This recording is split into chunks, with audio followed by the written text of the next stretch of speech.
हिमालय के ऊंचे पठार पर एक अधेड़ टिबेटन वाइल्ड एस अपने जीवन के सबसे कठिन दौर में है। यहां कड़ाके की ठंड ने जीना दुश्वार किया हुआ है और खतरे भी करीब आते जा रहे हैं।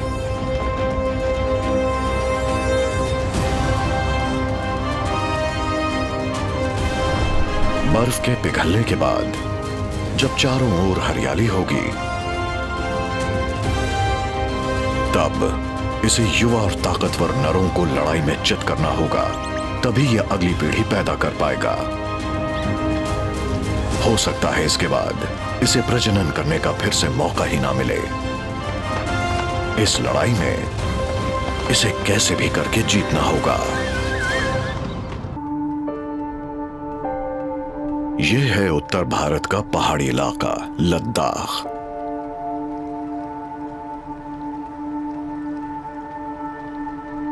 जनवरी की कठोर सर्दी ने पूरे इलाके को जकड़ सा रखा है।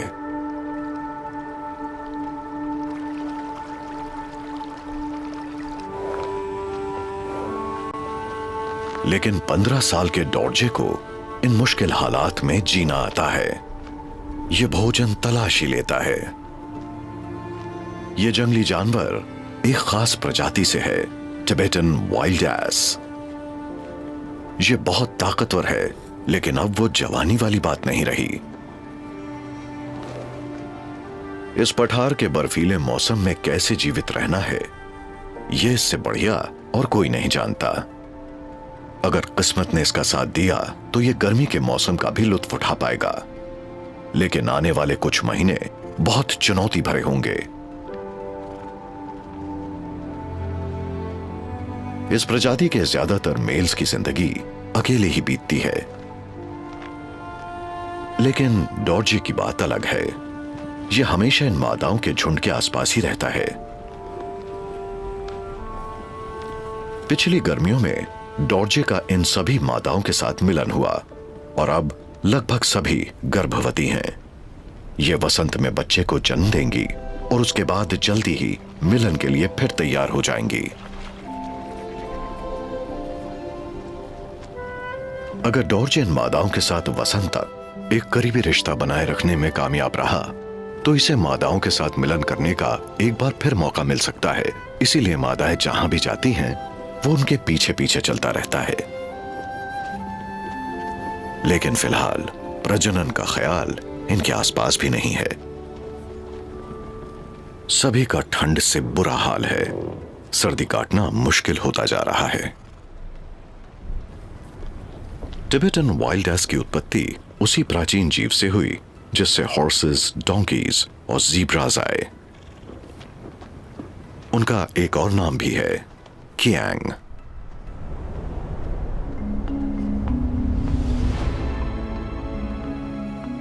यह समुद्र तल से 3000 मीटर की ऊंचाई पर है। यहां लगभग 2000 टिबेटन वाइल्ड एस रहते हैं, जिनमें डॉर्जे और उसका झुंड भी शामिल है। इस पठार पर जबरदस्त ठंड पड़ती है। तापमान -30 डिग्री सेल्सियस तक पहुंच जाता है। जितनी ऑक्सीजन समुद्र तल पर होती है, यहां उससे लगभग आधी होती है। लेकिन टिबेटन वाइल्ड एस इन मुश्किल हालात के अनुसार खुद को ढाल चुके हैं। इनका कद घोड़े और ज़ीब्रा की तुलना में बहुत कम होता है। ये लगभग 4 फुट के होते हैं। लेकिन एक नर का वजन लगभग 450 किलो तक हो सकता है। इनकी ऊनी खाल इन्हें कड़ाके की ठंड से बचाती है और इनके मजबूत खुर इन्हें पहाड़ के ऊबड़ खाबड़ रास्तों पर चलने में मदद करते हैं।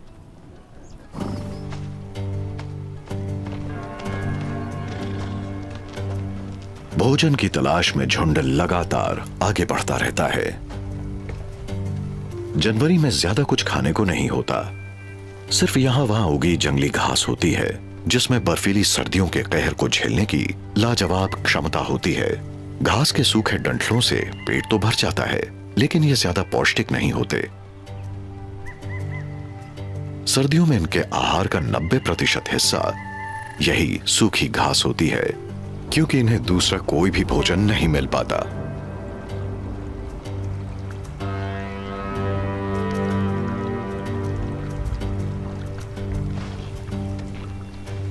लेकिन एक चीज है जो मिलती है, पर उसे खोज पाना हर एक के बस की बात नहीं। सिर्फ डॉर्चे जानता है कि जमीन को खोदकर सतह के नीचे एक पौधे से उसे खुराक मिल सकती है।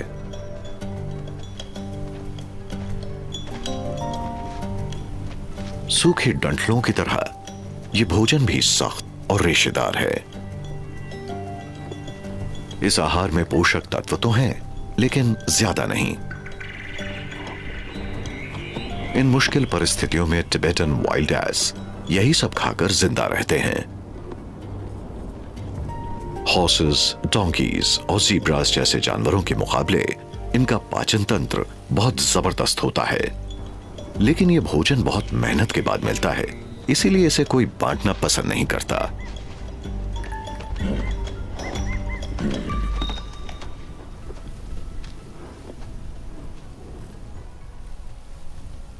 इस इलाके में कुछ और जानवर भी रहते हैं, जैसे कि ये मादा रेड फॉक्स। ये टिबेटन वाइल्ड एस के झुंड से दूर ही रहती है।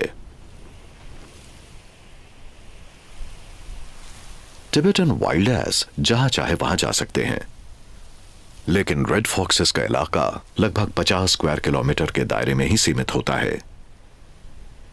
सर्दियों में भोजन आसानी से नहीं मिलता, इसे हर रोज अपने इलाके का चप्पा चप्पा छानना पड़ता है, तब जाकर कोई खरगोश या रोडेंट जैसे जानवर या पक्षी हाथ लगते हैं। रेड फॉक्सेस मैगपाई जैसे पक्षी का भी शिकार करते हैं, लेकिन आज सुबह से पठार में एक अलग तरह की गंध है, और यह मादा रेड फॉक्स जानती है कि आज इसे बिना मेहनत के खाना नसीब हो जाएगा। यह एक पालतू यैक का शव है। इसे चरने के लिए छोड़ा गया था, लेकिन इसकी किस्मत खराब थी। लेकिन इस मादा रेड फॉक्स की किस्मत अच्छी है जो वो यहां सही वक्त पर पहुंच पाई। फैट और प्रोटीन से लबालब। इतना सारा भोजन उसे रोज रोज नसीब नहीं होता, और इतने बड़े जानवर का शिकार वो कभी खुद नहीं कर सकती। जिसने भी इसका शिकार किया है वो कभी भी लौट सकता है, इसीलिए इसे खाते वक्त चौकन्ना रहना होगा। ये पांव के निशान ताजा हैं, शिकारी ज्यादा दूर नहीं है।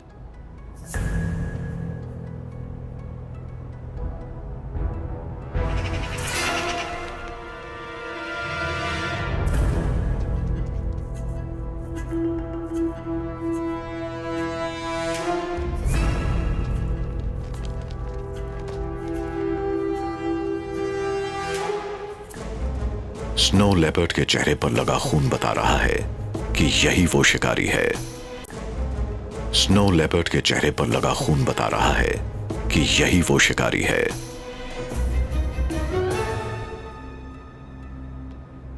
बेहतर होगा कि ये यहां से चली जाए।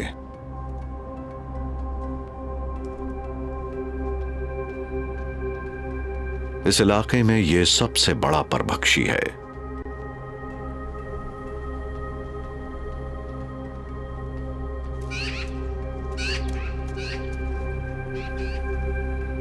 एक मेल स्नो लेपर्ड का वजन लगभग 50 किलो होता है। यह ज्यादातर समुद्र तल से 3000 मीटर की ऊंचाई पर ही रहते हैं, और इनका किसी को दिख जाना बड़ा ही दुर्लभ होता है। इनकी ऊनी खाल इन्हें कड़ाके की ठंड से बचाती है।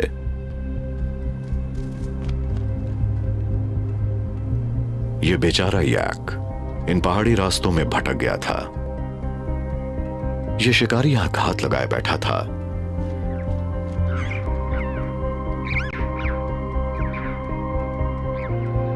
ये इतने बड़े जानवर का शिकार महीने में लगभग 2 बार ही करता है, इसीलिए इसे इसकी पूरी दावत उड़ानी चाहिए। लेकिन ये बहुत धीरे धीरे खाता है। इसे इस याक को खाने में 4 दिन लगेंगे। ये अपने शिकार के आसपास ही बना रहेगा, क्योंकि यहां मुफ्त का माल उड़ाने वालों की कोई कमी नहीं है। मैगपाइस का ये झुंड लेपर्ड के जाने का इंतजार कर रहा है। और यहां दूर ये मादर रेड फॉक्स भी शिकार पर नजर गड़ाए बैठी है। शाम ढल रही है। लेपर्ड अपनी गुफा की तरफ बढ़ने लगता है।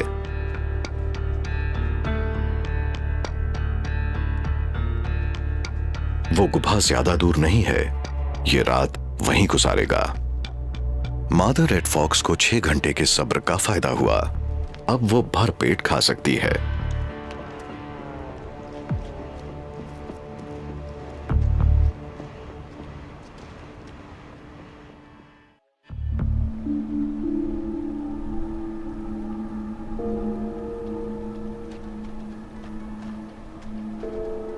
स्नो लेपर्ड का जानलेवा हमला कभी भी हो सकता है, इसीलिए टिबेटन वाइल्ड एस हमेशा चौकन्ने रहते हैं। सबसे ज्यादा उम्र वाली मादा झुंड का नेतृत्व कर रही है। इन्हें भोजन के लिए पथरीले रास्ते पार करने होंगे।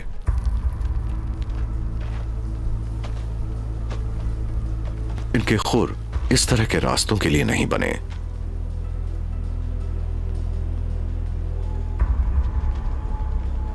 पर अगर पेट भरना है तो ये मुश्किल रास्ते तय करने ही पड़ेंगे, क्योंकि इनके पास और कोई चारा नहीं है। डॉर्जे ने यहां भी इनका पीछा नहीं छोड़ा। इसे इन मादाओं के साथ यूं ही करीबी बनाए रखनी होगी। इसे वसंत का इंतजार है, जब ये इन मादाओं के साथ मिलन कर सकेगा।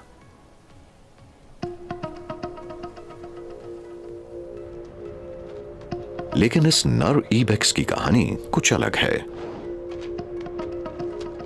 अक्टूबर से जनवरी इनके प्रजनन का समय होता है।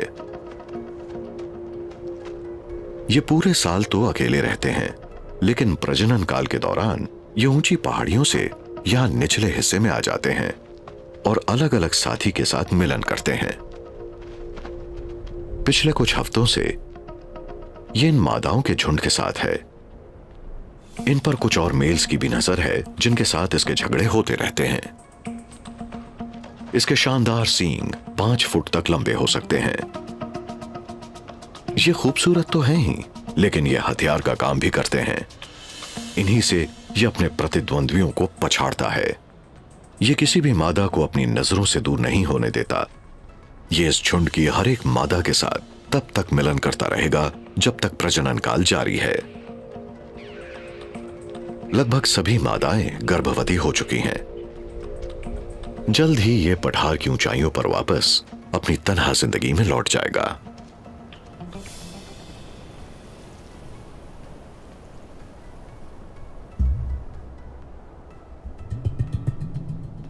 फरवरी का महीना शुरू हो चुका है। यहां पठार के निचले हिस्से में डॉर्जे वसंत आने का इंतजार कर रहा है। प्रजनन काल शुरू होने में अभी भी 6 महीने हैं, लेकिन डॉर्जे की इन मादाओं के साथ करीबियां बरकरार हैं। हाल ही में इस झुंड में कुछ और मादाएं शामिल हुई हैं। इससे डॉर्जे की उम्मीदें और बढ़ गई हैं। अब मिलन करने के लिए उसके पास और ज्यादा साथी हैं।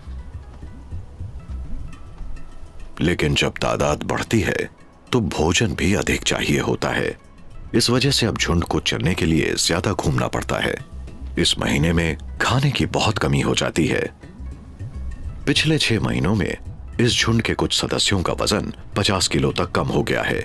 इनमें से कुछ बच्चे ये मुश्किल हालात बर्दाश्त नहीं कर पाएंगे। जब इतना बड़ा झुंड साथ चलता है तो जाहिर है हर सदस्य को उतना खाना नहीं मिल पाता, लेकिन तादाद ज्यादा होने की वजह से हर सदस्य ज्यादा सुरक्षित महसूस करता है, क्योंकि खतरों पर नजर रखने के लिए ज्यादा आंखें होती हैं।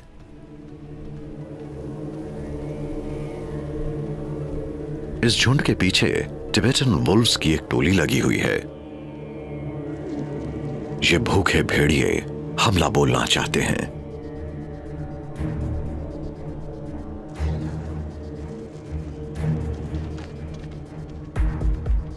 लेकिन तभी एक टिबेटन वाइल्ड एस की नजर दुश्मन पर पड़ जाती है। इशारा मिलते ही झुंड के बाकी सदस्य भागना शुरू कर देते हैं।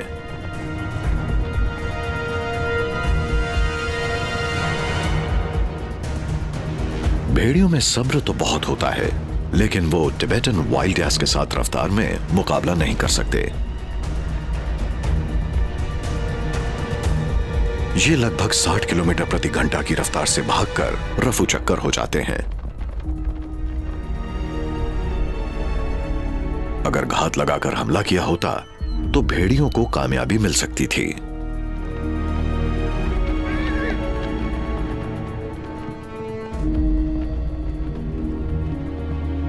सुरक्षित फासले पर पहुंचने पर झुंड विश्राम करने के लिए रुक जाता है। डॉर्जे सबसे पीछे है।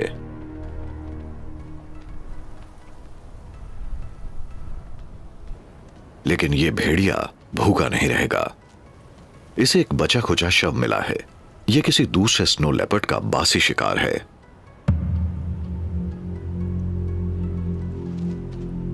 मौका मिलने पर लोमड़ियों की तरह भेड़िए भी मुफ्त का भोजन बहुत पसंद करते हैं। वैसे शव में खाने के लिए ज्यादा मांस नहीं बचा है। जब अच्छा वक्त चल रहा होता है तो ये भेड़िए शिकार का सिर्फ पौष्टिक भाग खाते हैं, जैसे शरीर के अंग, मांसपेशियां और चमड़ी।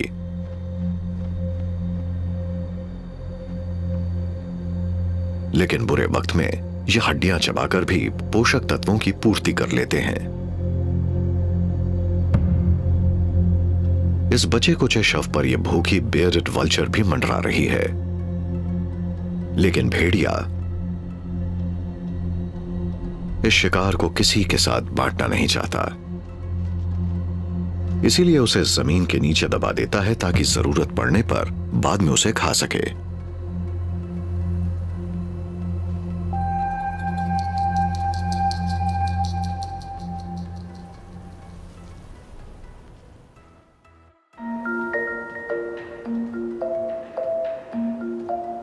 अप्रैल शुरू हो गया है। सर्दियां अब अंतिम चरण पर हैं। अब पठार का रंग रूप बदलना शुरू हो गया है। बर्फ पिघलने से नदी नाले फिर से बहने शुरू हो गए हैं। बहते पानी ने भोजन की संभावनाओं को बढ़ा दिया है।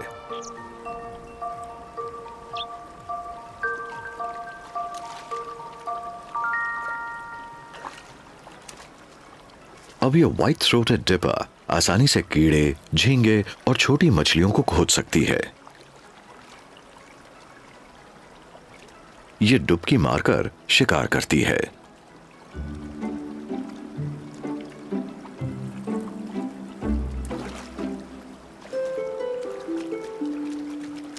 इसकी लंबाई करीब 20 सेंटीमीटर होती है। यह 12 महीने इसी इलाके में रहती है। ये ठंडे पानी में भोजन खोजने में माहिर है। पानी में डुबकी मारने के बाद ये अपने मजबूत पैरों से बहाव के खिलाफ तैर सकती है। ये अपने पंजों से कंकड़ों को पकड़कर नदी के तल पर चल सकती है। ज्यादातर पक्षियों की तरह इसकी एक खास पलक होती है जिसे निक्टेटेटिंग मेम्ब्रेन कहते हैं। ये एक वाटरप्रूफ लेंस का काम करती है। इससे इसकी आंखें ढकी रहती हैं, लेकिन ये अपने शिकार को पानी के नीचे देख पाती है। ये अपना 2/3 दिन पानी के नीचे गुजारती है। इसका ध्यान बर्फ पर नहीं, अपने शिकार पर रहता है।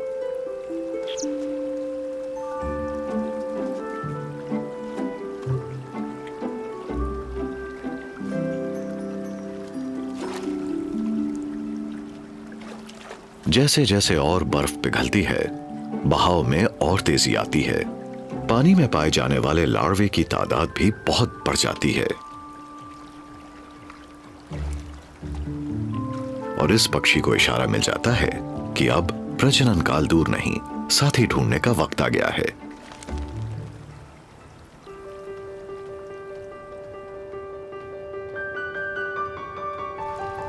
मई आते आते पठार की शक्ल पूरी तरह से बदल चुकी है।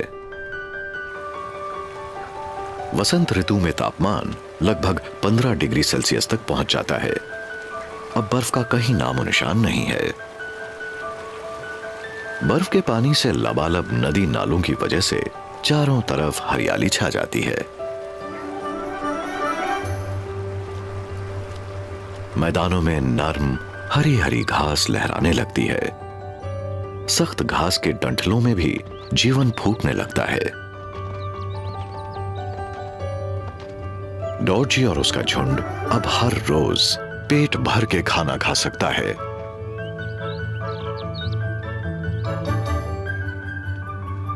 जो बच्चे सर्दियां झेल पाए वो अब भर पेट खाना खाकर तंदुरुस्त हो जाएंगे। अब गर्भवती माताएं भी भरपूर खाना खा सकती हैं और वो धीरे धीरे बच्चा जनने लायक हो जाती हैं। इतना खाना पीना मिलने की वजह से एक चीज में बहुत जबरदस्त इजाफा होता है, गोबर। टिबेटियन वाइल्ड एस के गोबर से बहुतों का भला होता है। हॉर्न्ड लार्क्स का ये जोड़ा गोबर की मदद से अपने घोंसलों को परभक्षियों से छिपने के लिए इस्तेमाल कर रहा है, ताकि इनके दो चूजे महफूज रह सकें। तेज हवा से घोंसला बिखर सकता है। ये गोबर को उस पर इस तरह से रख देते हैं ताकि उसके तिनके न उड़े।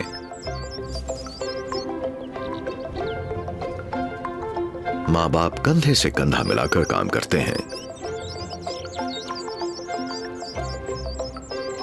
ये अपने भूखे बच्चों को ग्रासहॉपर्स, बीटल्स और कैटरपिलर्स खिलाकर उनको भरपूर पोषण देते हैं।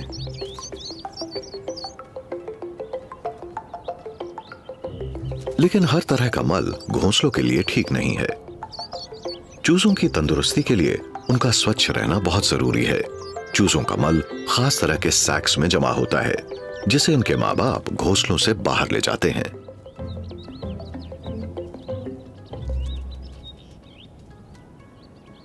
कुछ दिनों के होते ही चूजों को लगातार खुराक की जरूरत पड़ती है।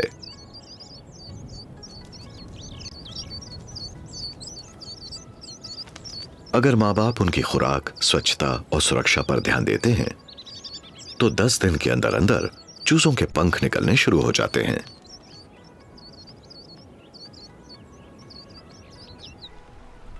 जो नदियां सर्दियों में जमी पड़ी थीं, वो अब पिघल चुकी हैं। रडी शेलडक्स और बार हेडेड गीज यहां प्रजनन के लिए दूर मंगोलिया से पहुंची हैं।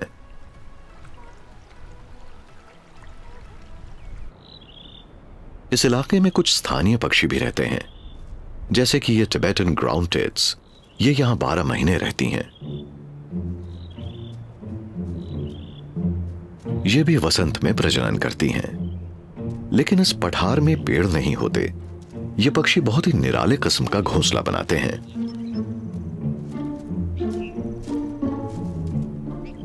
ये रेतीले पहाड़ में 2 मीटर गहरी मांद बनाते हैं, जो हॉरिजॉन्टल होती है। ये मांद के सबसे गहरे हिस्से में अंडे देते हैं। फिर उन अंडों के इधर उधर नरम तिनकों की बनावट करके उसे घोंसले जैसा रूप दे देते हैं। इस मांद का मुंह दक्षिण की ओर होता है, ताकि मांद को ज्यादा से ज्यादा धूप मिल सके और वो तेज हवाओं के कहर से भी बची रहे, जिससे मांद के भीतर का तापमान स्थिर बना रहता है। शायद चूजों की हिफाजत करने का इससे बेहतर तरीका नहीं हो सकता। वसंत ने पठार को रंग बिरंगा निखार दे दिया है। चारों ओर हरियाली छा गई है। हर तरफ बहार ही बहार है। इन हरे भरे मैदानों में नर्म हरी हरी घास लहरा रही है और डॉर्जे के लिए भरपेट भोजन है। इसके झुंड की मादाएं अब बच्चा जनने की तैयारी में जुटी हैं और डॉर्जे अपनी ताकत बढ़ाने में लगा है, क्योंकि इसे प्रतिद्वंद्वियों से मुकाबला करना पड़ सकता है।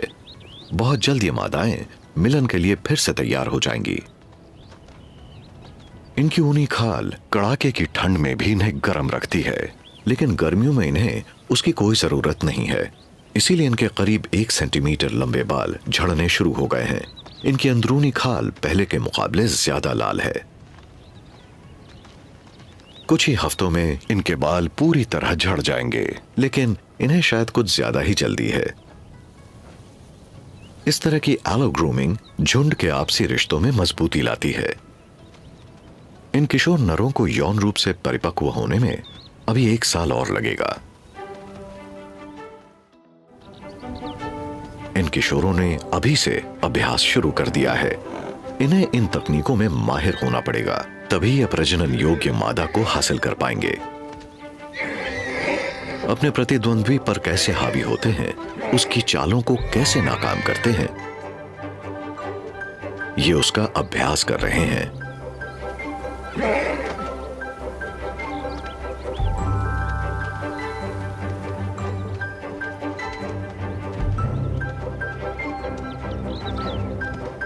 लेकिन रक्षात्मक चालों की अपनी अहमियत है।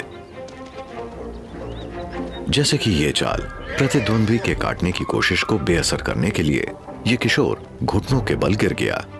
इनकी माएं दूर से अपने बढ़ते बच्चों को देख रही हैं। डॉर्जे 15 साल का है। इन सभी तकनीकों और चालों में इसकी महारत है। ये उसके बहुत काम आएगी, क्योंकि प्रजनन काल शुरू होने को है। अभ्यास करने के बाद किशोरों को अब भूख लग गई है।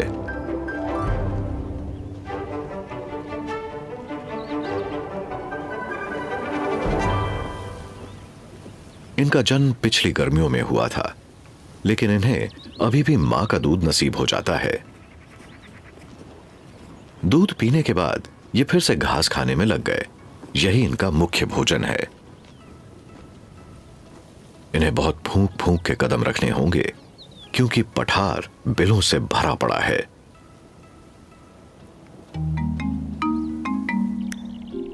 ये बिल इस हिमालयन मार्मोट का है।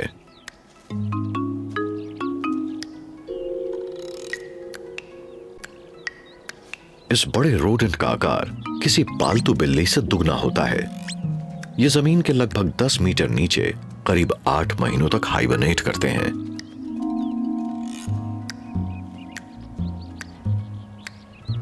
यह बहुत मिलनसार जीव है, जो एक ऐसे समूह में रहता है जिसमें एक अल्फा जोड़ी और लगभग 30 किशोर और बच्चे रहते हैं।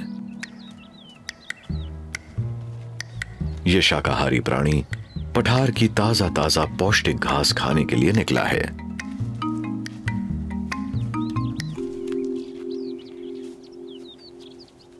इन मैदानी इलाकों में आजकल खूब रौनक और हलचल है। मौसम मेहरबान है। अलग अलग आकार और कद के जानवर उसका मजा लूट रहे हैं।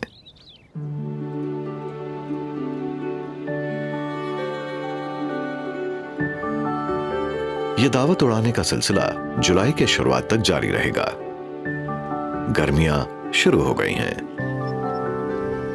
इतनी अधिक मात्रा में वनस्पति साल में सिर्फ इसी वक्त पाई जाती है। और डॉर्जे भी अब पूरी तरह से तंदुरुस्त हो गया है। उसके झुंड की मादाओं ने बच्चों को जन्म दे दिया है। जब भोजन की कोई कमी ना हो, अगर बच्चे तब जन्म ले तो उनका पालन पोषण करना आसान हो जाता है। जन्म के वक्त बच्चे का वजन करीब 30 किलो होता है। अपने जीवन के पहले 2 हफ्ते वो पूरी तरह से मां के दूध पर निर्भर रहता है। फिर वो दूध के साथ साथ हरी हरी घास भी खाना शुरू कर देता है, इसलिए बहुत जल्द उसका वजन बढ़ने लगता है। बेशक वो 2 हफ्तों के होने के बाद घास खाने लायक हो जाते हैं, लेकिन फिर भी वो 1 साल तक मां का दूध पीते हैं।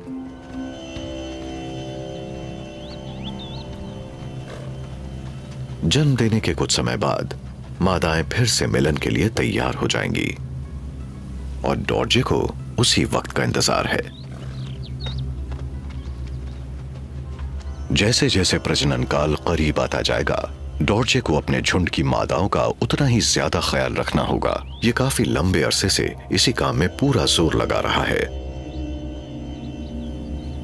क्षितिज पर अब उसे प्रतिद्वंद्वी नजर आने शुरू हो गए हैं।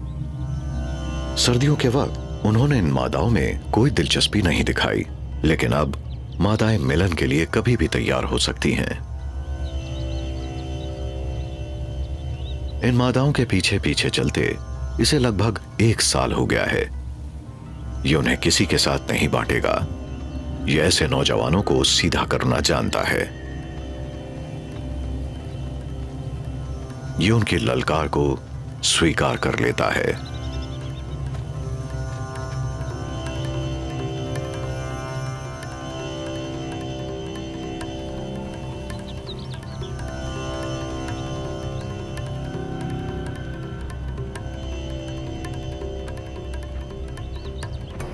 ये अपने ऊपरी होंठ को मोड़कर लंबी सांस लेता है ताकि पता चले कि क्या हवा में फेरोमोन्स की गंध है, क्योंकि इसका इशारा मिलते ही मादा मिलन के लिए तैयार होगी। उसे पता लग जाता है कि ऐसी एक मादा है और वो जल्दी उसे खोज लेता है।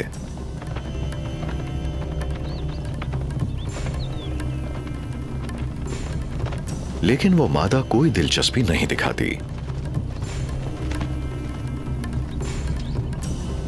लेकिन डॉर्जे हार नहीं मानता।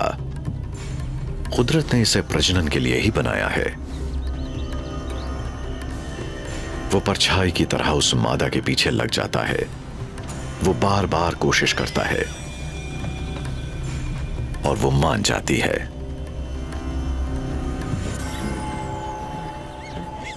आखिरकार कामयाबी मिल ही जाती है। उसे अगली पीढ़ी पैदा करने का मौका मिल जाता है। लेकिन डॉर्जे के लिए यह तो सिर्फ एक शुरुआत है। आने वाले दिनों में कुछ और मादाएं मिलन के लिए तैयार हो जाएंगी और इशारा मिलते ही डॉर्जे के कुछ और प्रतिद्वंद्वी मैदान में उतर जाएंगे।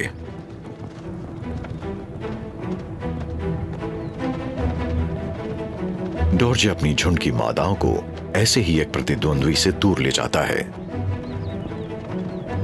वो इन मादाओं को घाटी की दूसरी तरफ ले जाता है, लेकिन वहां नरों का एक झुंड खड़ा मिलता है।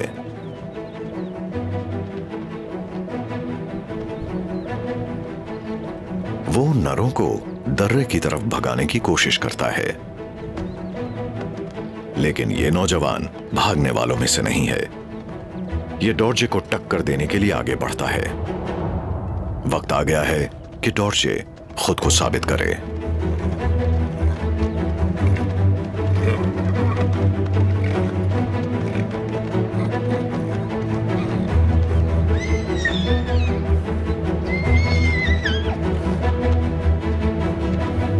वो इस नौजवान को सबक सिखाने के लिए वो सारे दांव पेंच लगा देता है जो उसने पिछले 15 सालों में सीखे हैं।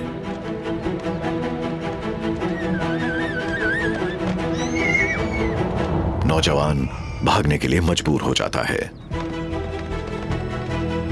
वो डॉर्जे के अनुभव और उसकी ताकत के आगे नहीं पाता। वो नौजवान मैदान छोड़ने के लिए मजबूर हो जाता है।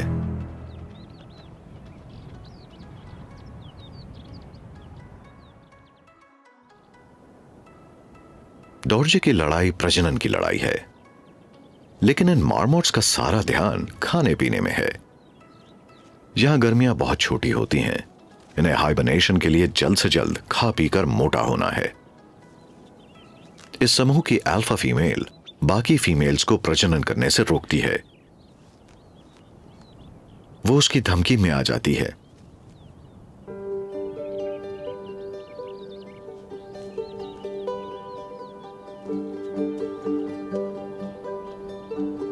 समूह का एक किशोर कुछ घंटे चरने के बाद वापस लौटता है, लेकिन अपने बिल में घुसने से पहले वो बहुत अदब के साथ अल्फा फीमेल के करीब जाता है और उसके साथ लाड़ प्यार करता है।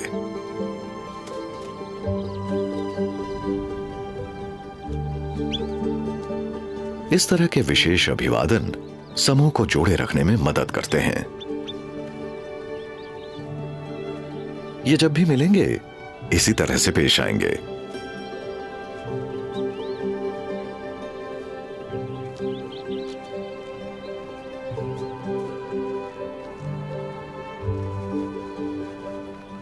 इस अल्फा मेल के बदन में बहुत चर्बी है, लेकिन यह आजकल खूब दावत उड़ा रहा है।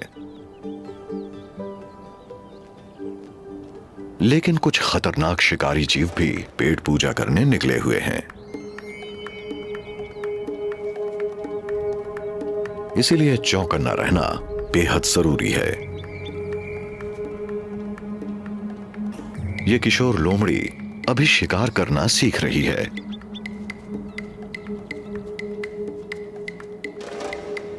लेकिन घात लगाकर कैसे शिकार करते हैं, वो सीखने में इसे थोड़ा वक्त और लगेगा।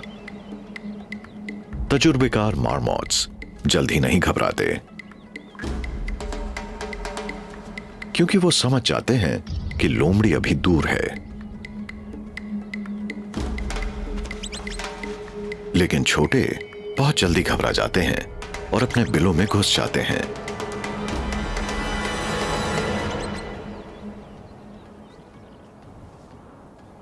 वो अपनी जगह ठीक हैं।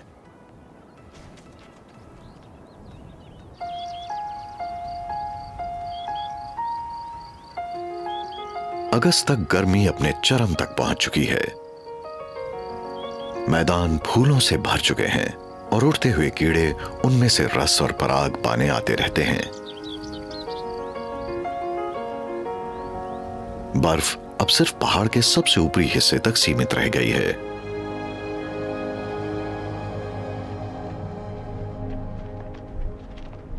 इसका मतलब ये कि खाना अब काफी ऊंचाई तक मिल सकता है।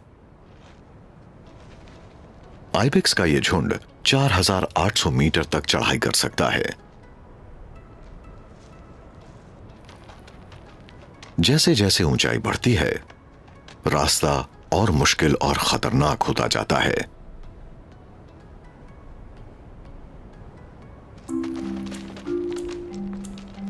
पर आइबेक्स जैसी पहाड़ी बकरियों के लिए यह कोई चुनौती नहीं। इनके शरीर का हर एक अंग इन्हें पहाड़ों पर चढ़ने की सहूलियत देता है। फेफड़े बड़े होने की वजह से ये कम ऑक्सीजन में भी अच्छी तरह सांस ले सकते हैं। पैरों पर बने ताकतवर खुर इन्हें जबरदस्त पकड़ और स्टेबिलिटी देते हैं। और इन खुरों के नीचे नर्म इलास्टिक पैड्स होते हैं, जिनसे चट्टानों पर पकड़ और भी अच्छी बनती है। इनकी टांगें भी सख्त और ताकतवर हैं।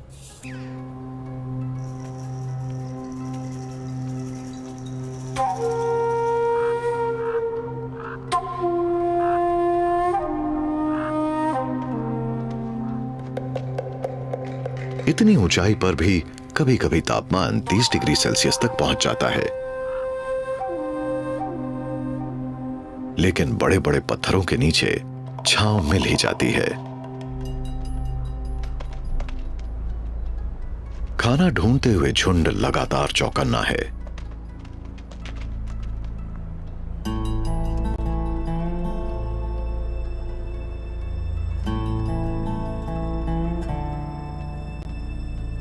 क्योंकि ये अब एक ऐसी स्नो लेपर्ड के इलाके में पहुंच चुके हैं जिसने अभी अभी 2 शावकों को जन्म दिया है। शावक 1 साल के हो चुके हैं और लगभग पूरी तरह बड़े हो चुके हैं। कुछ ही महीनों में इन्हें अपने अलग अलग इलाकों की तलाश में निकलना होगा। एक अकेले स्नो लेपर्ड का इलाका चट्टानों में सैकड़ों वर्ग किलोमीटर तक का हो सकता है।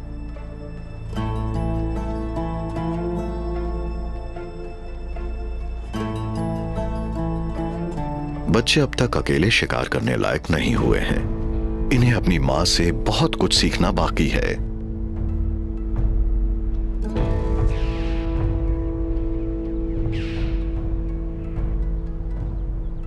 उन्हें भराल के एक छोटे से झुंड की गंध मिलती है।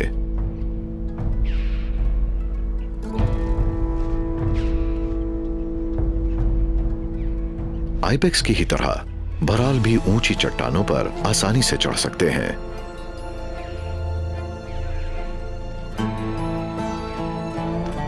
खतरा नजर आते ही वो जैसे रुक से जाते हैं।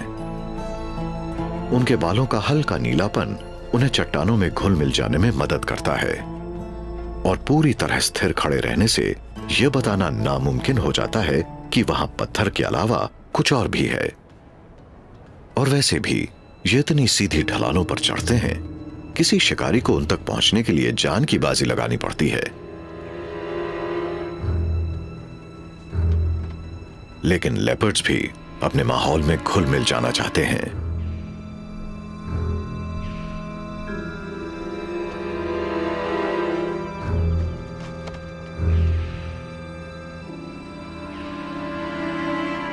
उनके शरीर पर बने भूरे धब्बे उन्हें बर्फ और पत्थर दोनों में छिपने की सहूलियत देते हैं।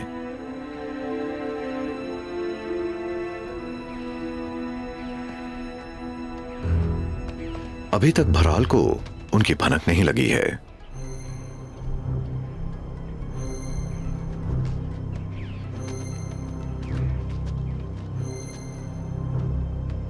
लेकिन ये बड़ी आसानी से पत्ते चबाते चबाते जटिल से जटिल जगह पर पहुंच जाते हैं।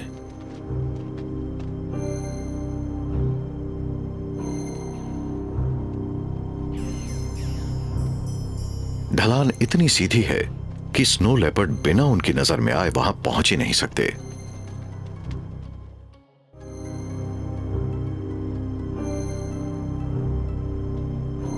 लेकिन रोशनी के कम होते ही उन्हें देखना और मुश्किल हो जाएगा। मां अपने बच्चों को इस रोशनी का फायदा उठाना सिखाती है। वो ऊपर से होती हुई भराल के झुंड तक पहुंचने की कोशिश करती है। इंसान के हाथों से दुगने बड़े इनके पंजे पत्थरों पर जबरदस्त पकड़ बनाते हैं। रात ढल भी जाए तब भी इनकी नाइट विजन आंखों से शिकार का बचना मुश्किल है।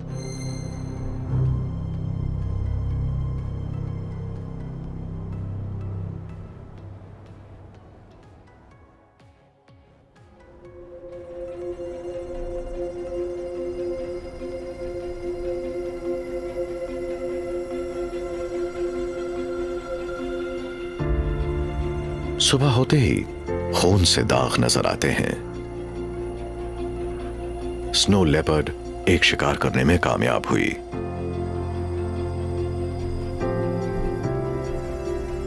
इससे कुछ दिनों तक परिवार अपना पेट भर सकेगा। इस वक्त तो मां अपने बच्चों के साथ अपना शिकार शेयर कर रही है, लेकिन जल्द ही ये दोबारा मीटिंग के लिए तैयार हो जाएगी। तब ये इन्हें अपने आसपास भी भटकने नहीं देगी।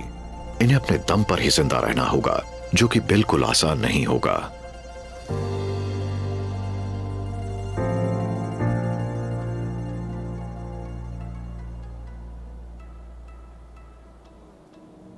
अगस्त का महीना करीब पूरा हो चुका है। गर्मियां अब बस कुछ ही हफ्तों में खत्म हो जाएंगी। डॉर्जे अब भी चौकन्ना है। यह अपनी मादाओं को किसी और के हाथ नहीं लगने देगा। इनमें से कुछ ऐसी हैं जो बस मीटिंग के लिए तैयार होने ही वाली हैं। यहां घास और दूध की कोई कमी नहीं।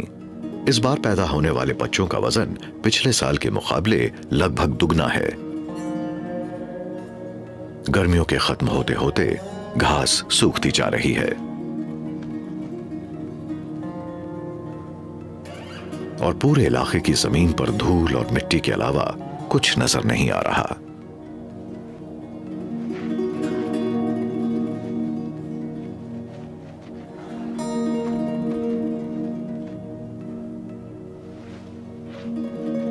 अपने शरीर पर ढेर सारी मिट्टी फैलाकर कियांग अपनी चमड़ी को सही सलामत रखते हैं।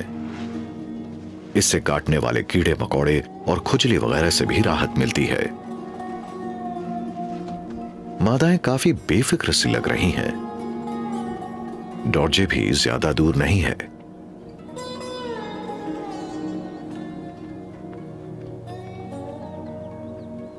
और उसकी एक खास वजह है।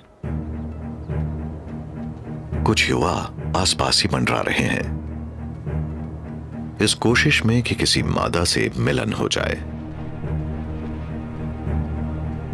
इस युवा ने अब तक उम्मीद नहीं छोड़ी।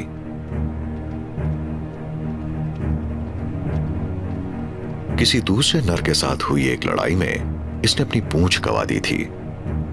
इसके हाव भाव से साफ है कि यह हार मानने वालों में से नहीं है। वो सीधा मादाओं की ओर रुख करता है, लेकिन डॉर्चे से बर्दाश्त नहीं होता। आमने सामने खड़े होकर ये एक दूसरे की ताकत का अंदाजा लगाते हैं, लेकिन मेटिंग सीजन की शुरुआत से लड़ते लड़ते डॉर्चे अब थक सा चुका है। वो पीछे हटने की सोचता है। एक जबरदस्त छलांग लगाते ही ये युवा आखिर में अपना दबदबा स्थापित कर लेता है, और इसी के साथ डॉर्चे का राज खत्म हुआ।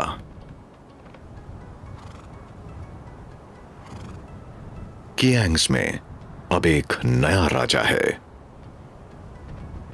और अब इस राजा को जीत का इनाम चाहिए।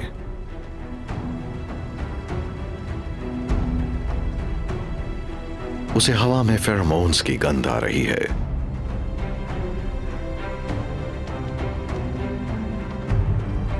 गंध से उसे पता लग जाता है कि कौन सी मादा है जो मीटिंग के लिए पूरी तरह से तैयार है। मिशन पूरा हुआ।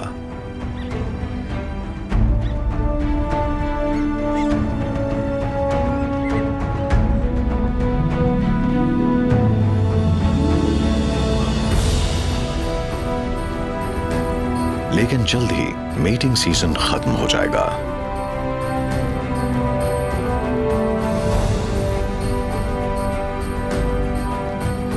हो सकता है कि डॉर्चे ने यह आखिरी लड़ाई हारी हो, लेकिन वो बेशक इस पूरे सीजन का बादशाह है।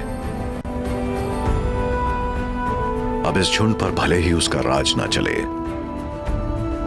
लेकिन साल भर सभी मादाओं को अपने साथ रखने से उसने ये सुनिश्चित किया है कि अगले साल आने वाले लगभग सभी बच्चे उसी के होंगे।